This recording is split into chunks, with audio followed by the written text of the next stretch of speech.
My name is Andrew Bustamante, and this is Everyday Espionage.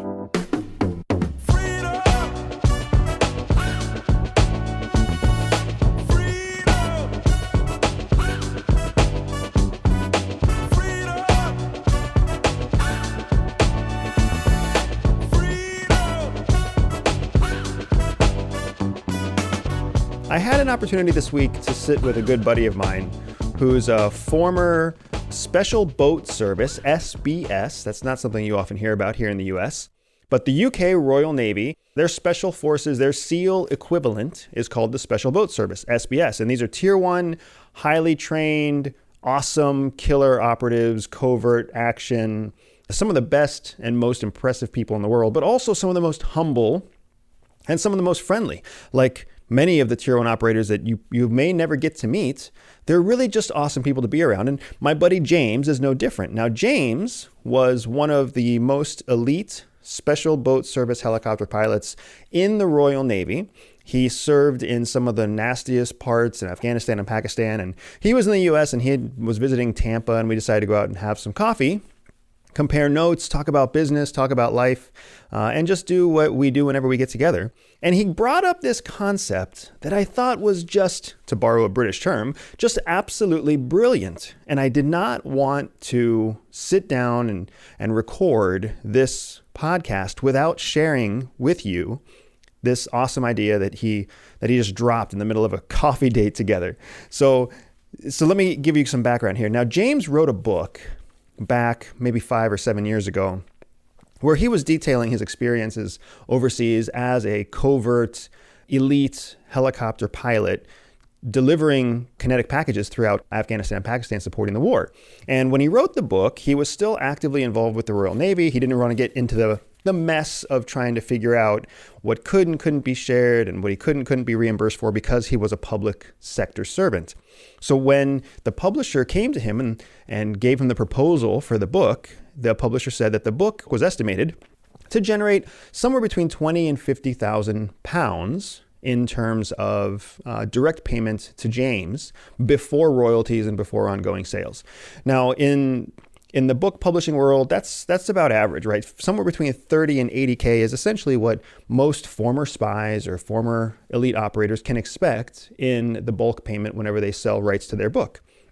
So when James was presented with this opportunity, he actually decided to waive the written rights to his book and actually donate them to a charity organization that serves beneficiaries of fallen Royal Navy personnel. So just like we have a beneficiaries fund for fallen soldiers in the US, they have the same thing in the UK.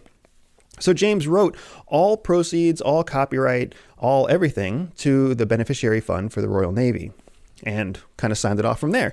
And he said that the reason he didn't want to take any of that money himself, he wanted to donate it all, was because for him, 20 years into his career as a professional Tier 1 operator, $20,000 to $50,000, it just wasn't life-changing money. And that's the exact phrase that he used. That's the brilliant phrase that I want to talk to you about today. Because James made this decision that he wasn't going to change his life for money unless the money he was changing his life for was life-changing money. And $20,000, $30,000, $40,000, $50,000 is not life-changing money. Now, for some people, don't get me wrong, for some people, $30,000 can change their life. But by and large, if you or I or the average mid-30, mid-40-year-old professional, if you were to get a $50,000 windfall tomorrow, your life really wouldn't change that much.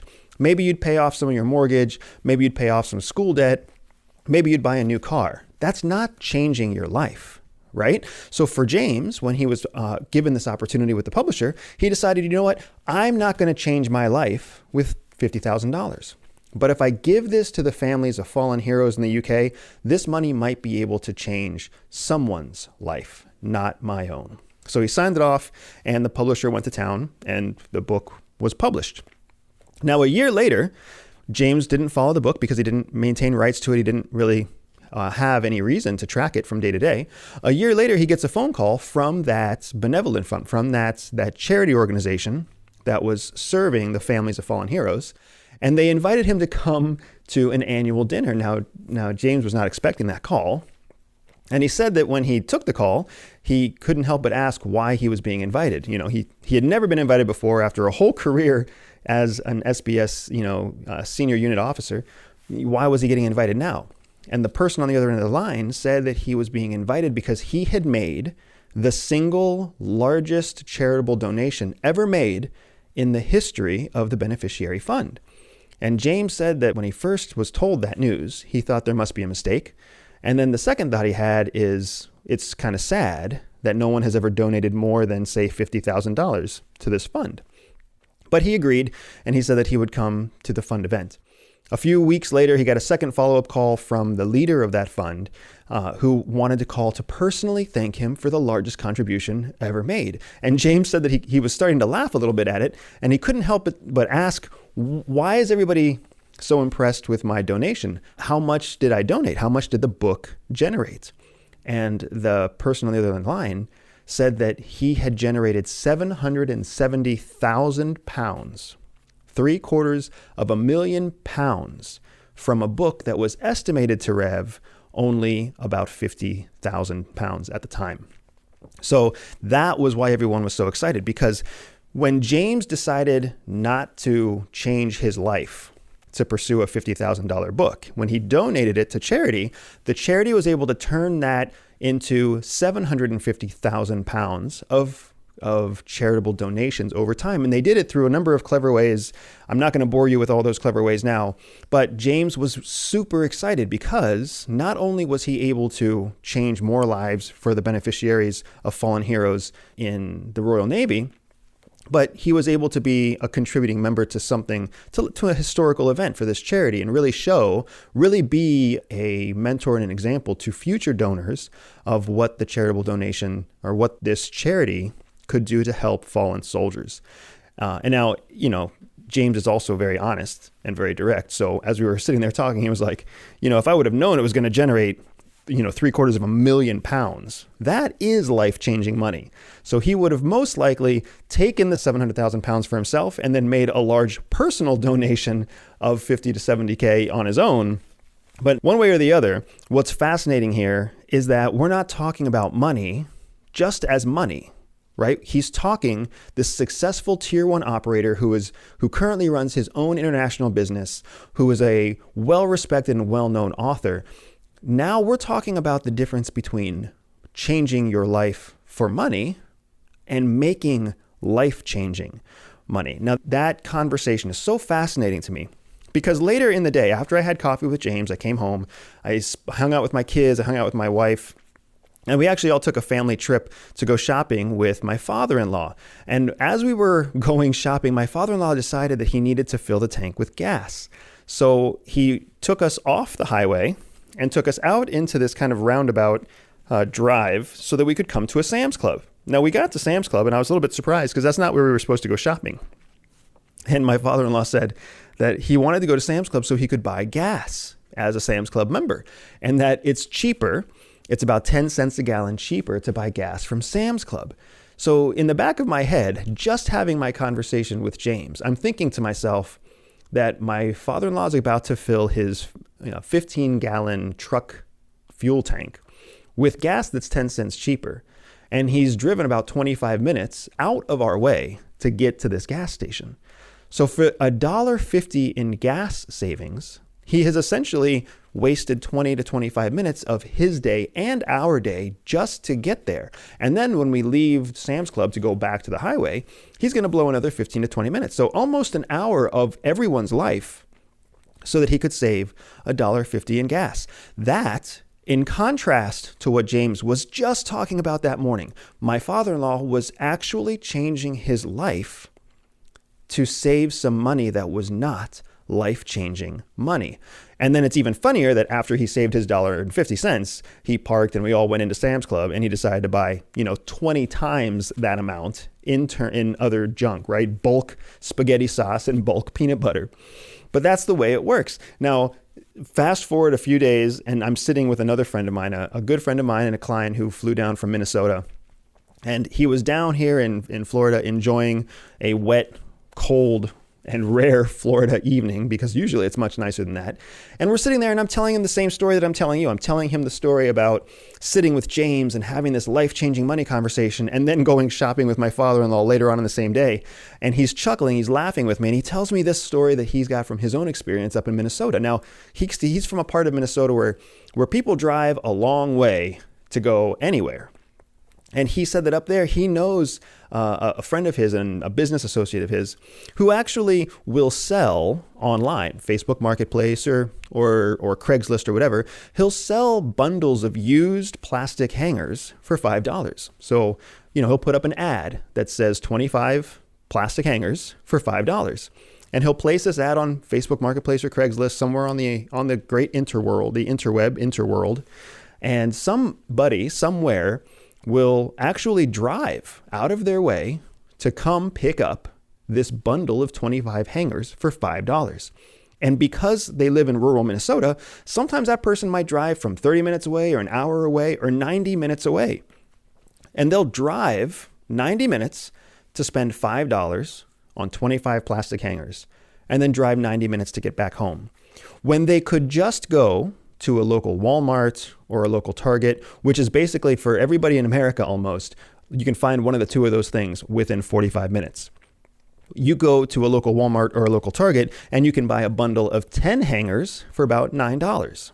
So the promise of saving $5 to $10 on a bundle of plastic hangers is enough to lure people on a 3-hour drive out of their way just to buy this $5 bundle of hangers. This is another powerful example, in my opinion, and my buddy saw it right away. Here's an example of people changing their life, right?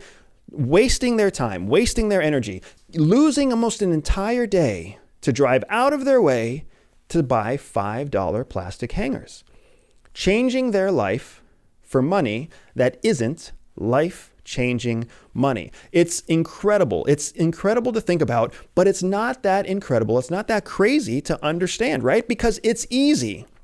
When you don't think about it, it's easy to get in the habit of changing your life for money that isn't life-changing money. It's the reason that you and I might buy a $2 discount steak at a grocery store, even though it's not the steak we went to the grocery store to buy, right? I went to buy a T-bone, but because the ribeye's on sale, I skipped the T-bone. You've done that. I've done that in the past, right? It's the reason that we save 10 cents on cheaper gas, but we waste the time and effort driving to the cheap gas station. Or when you buy a knockoff brand on Amazon or online, just to save 5% or 10% compared to a trusted name brand, even though you know that as soon as you use that thing, that jacket, that plug, that laptop, whatever it might be that you bought for a discount, you're hoping in the back of your head that the knockoff won't break when you need it. You've been there. I've been there. We've all been there. We know how it works.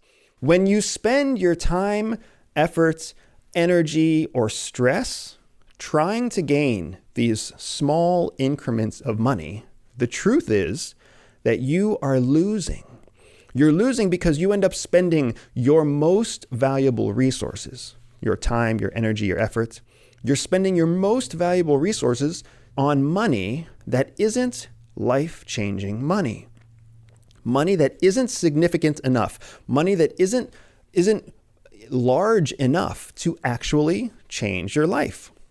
So I've learned from my elite friends, from elite people like James from the Special Boat Service, or from James's Navy SEAL or Army Delta peers, my ultra-rich clients, and now myself and my family, we don't let money change our life unless it is life-changing money. Instead, we look for opportunities to make life-changing money happen, right? You can make life-changing money happen the same way that James makes life-changing money happen. You do it by investing your time, your money, your effort, your energy into learning new things, collecting new experiences, building high-value relationships in your personal life, in your professional life. You can do it by investing your resources in advancing skills you've already mastered. And even more important, you have to ruthlessly cut out anything in your life and anyone in your life who wastes your most critical assets. People and events and activities that waste your time and your energy and your effort. You can't get to life-changing money until you stop changing your life for small amounts of money. And that concept is not easy. That concept is not an easy thing to change. I see it every day in my own family. I see it in my own friends. I see it in people who reach out to me as clients or people who want to work with me as strategic partners in business. It is common, it is average for people to change their life for money that isn't life-changing money. It's common for people to drive out of their way to save a buck, for people to try to be unethical in business to save a little bit of money, for people who want to undercut price or lowball a bid in negotiation. That is typical. That is your 90% of society. There's nothing you can do about that. But what you can do is you can cut those people. You can cut those people, those groups, those activities out of your life and double down on saving your time, energy, and efforts so you can invest it into activities that will bring life-changing money, right? I bet you know in your life right now, some corporate employee who works more, sleeps less, and ends up gaining weight, busting tail so they can earn an extra $25,000 a year. You know that person. Maybe you are that person. That's an example of changing your life for money that isn't life-changing money. Or what about the business owner who sacrifices friends and ruins their marriage trying to grow a business 10% in a year, right? Growing a business is good.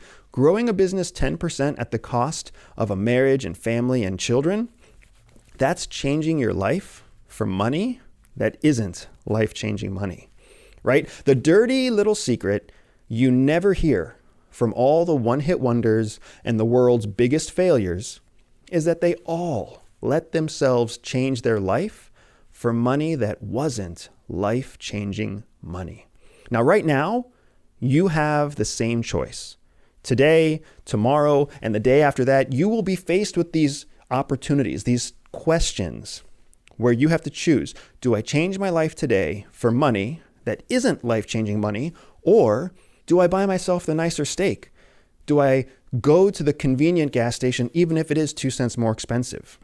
How do I spend my time, my energy, my effort? How do I spend these most important resources? Do I spend them learning new skills? Do I spend them having cool experiences? Do I spend them building a high-value, powerful network? These are all the things that I'm trying to teach you how to do, that I want to do with you, that I want to contribute to help you change your life so that you can build life-changing wealth. Right? That's the goal with this podcast. That's the goal with every conversation we have when we sit down together. But you're the one that has to make the choice. If you recognize your time, energy, and effort are invaluable, then recognize how much you have to gain when you invest those resources wisely, when you invest them in training, in education, in exercise, in unique experiences. Right? My buddy James spends his life traveling the world. He owns a hangar full of high-performance aircraft in 2 different continents. And he plans to retire and stop working forever 3 years from now, when he's 52 years old. That's life-changing money. My goal is to learn from James and my clients like James so that I can hit the same goal 1 year earlier than him. I want to stop working forever. I want to be retired and just focus exclusively on my family when I'm 45. I've got to do it in 4 years. He's going to finish in 3 years. And if we're lucky, we're going to spend years together just hanging out on a sailboat in the Greek islands.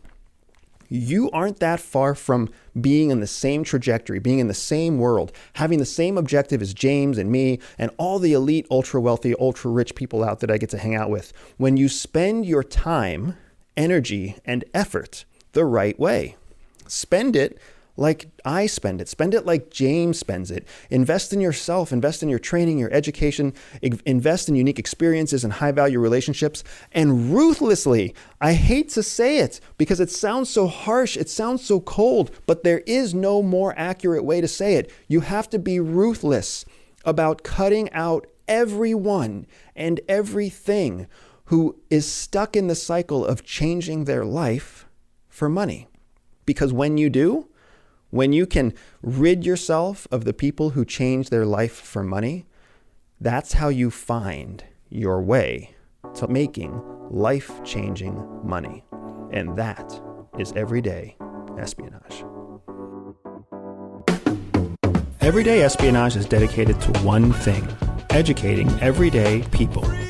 I know that not everyone will listen, but those who listen will learn. If you learned something new today, click subscribe, review, and share the podcast with a friend. Find me on social media at Everyday Spy or on my website, everydayspy.com. If you are up for a special challenge, visit everydayspy.com/operations and join me for an authentic spy training mission. And above all else, remember that knowledge is freedom.